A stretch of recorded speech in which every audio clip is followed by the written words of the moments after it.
It was around when I was 13 or 14, and you kind of find yourself trying to pick and choose your friends, and also at the same time, you know, you're not really worried about what you want to accomplish at that time, but what people you want to hang out with. I wanted to fit in. Wasn't a popular kid in school, and it made me forget about all that. You know, like, oh yeah, everybody else is doing it, so I'm gonna do it. Friends were doing it. I just wanted to jump right in and have fun. I did drugs because it seemed like it was fun. It was the cool thing to do. The cool thing to do was to get high, go to parties. Growing up, you know, you struggling. Couldn't deal with life. So I didn't have to deal with life. I wouldn't listen to anyone. I was stubborn. Like as a rebellious thing. This is what the rebel kids were doing. I just wanted to see what it was like. I started experimenting with it. Experimenting with friends. First tried it because I was bored. I was always up to try something new. You know, when I was growing up, we had this program that was just say no, just say no. People are just saying no, but they're not saying why. It's like telling a person no and then they go do it. Sparked my interest on drugs. I knew that they were bad, and I always heard about this addiction, but I didn't know what it meant. That's probably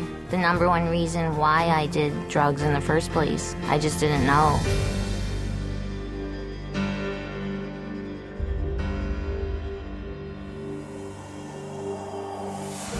Drugs are everywhere. They're in magazines, movies, TV shows, you know, billboards. They're all over the place. You know, in the movies they make it look cool, but in real life it's not cool. It's a serious problem. And a lot of times they try to glamorize drugs. Like make drug dealers or getting high look cool. But that's only in the movies. In real life, it's a whole different story. All drugs, whether we're talking about alcohol, marijuana, LSD, these are all essentially poisons. It would depend on the amount that you take. I mean, a lesser amount might just speed you up, make you feel really active. Stronger amount or a stronger dosage would act as a sedative, make you slow, sluggish, tired. And even more amounts, it would kill you. You'd have an overdose. Every drug works in these stages. It's only really the amount needed to make the effect that's the difference from drug to drug. A person who's taking drugs, whether for physical pain or just to try and block off any sensations they don't want to feel, those sensations are actually just being pushed away and getting worse and worse. You're going to be totally numb and just not be able to feel anything. When you take drugs, the drug goes through your bloodstream, and later on in your life, that drug can, you know, come back up and into a flashback when you use the drug. You could have taken LSD one day and like a year down the road it could come back into effect and you can start hallucinating again. And it's not just LSD, it's every drug. So you can get hit with the effects of a drug even a long time after you stop taking them. Drugs definitely affect the mind. Everything you see around you is different than what's really going on. You can't hear correctly, see correctly. All of your senses are totally thrown off. Your perception is definitely distorted. It makes it dangerous for you and others because you don't know what's going on. You can't handle things, you know, the way they're supposed to be handled. Drugs affect your memory so much. It doesn't matter if you're taking them for a long time or just a short period of time. I know, like, when I first started studying and stuff more, like, I really couldn't concentrate, I couldn't pay attention. I went from, like, a straight A student to, like, you know, a B- student, C student. Then I quit going to school, and I would get really frustrated. It's like your brain won't function. You can't think straight. Like everything is messed up. I never got anything done. I would start on something and I wouldn't finish it. It just didn't happen. It was just unbearable. I couldn't deal with life at all. I couldn't get a job because I was like just out of it completely. My decisions were based off of, you know, what this drug is telling me to do rather than, you know, what I want to do.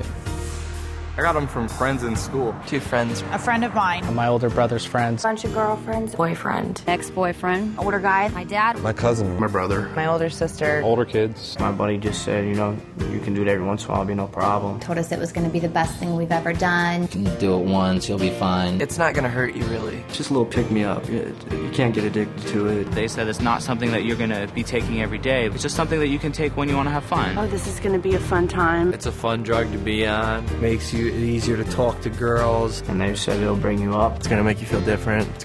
You're gonna like it. You're gonna feel good. It's all in your face. That's the thing to do. All it is taking a drug dealer's word for it. When you're trying to get someone hooked, you'll say whatever you can to get a customer. You're lying for them to believe you so you can make money. I would tell people it's fun, makes you energetic, makes you more likable. It's something, you know, people want to be around. I tell them whatever they wanted to hear in order to pick that first one up. You know, when I was 12 years old, I didn't say, hey, I want to be 24 in rehab.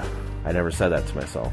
You know, but that's what became true. You know, and I never thought about it when I was 13 years old. I started smoking pot. I was that kid that started out with marijuana and played around with certain party drugs, whatnot, and I told myself specifically that I would never do certain things, cocaine, heroin, and it only took a short time for me to finally accept it and be like, okay, I'll try that. I had no idea where it would lead me, to almost dying, to stealing, lying, cheating, ruining relationships. It didn't matter. I didn't get into sports. I didn't get into the clubs. I didn't even go to prom. It left me with living on the streets without a family, you know, and is that what I set out to be? No. You know what I mean? I was just set out to have a good time at college parties. The drugs robbed me of all the pleasure of life. The drugs took away my family. The drugs took away my girlfriend, my friends. I looked back on 5-6 years of my life and saw that all I had done is absolutely just ruined incredible opportunities that I had to have success and hurt all the people around me. It's not just something that's going to affect tomorrow, it's going to affect forever.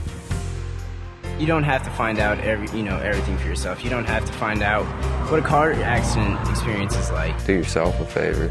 Don't fall into the same footsteps as so many other people have. And realize that you could be the guy living under the bridge shooting heroin. You might think you won't get like that. None of us ever did, and we wound up in those same shoes. What I would tell people is just, I would give them my story. I would tell them my exact story. I would tell them my story. A story like mine. The insanity of my story. Ultimately, it comes down to their own decision making. You have to get the facts. Check the statistics. Find out for yourself. Find out for yourself. Find out the actual truth of what these are and what they're going to do to your life. I would just say to anybody, you know, if you're going to do something, you know, if you're really going to do something, go educate yourself on it beforehand. I think there's a lot of truth in that.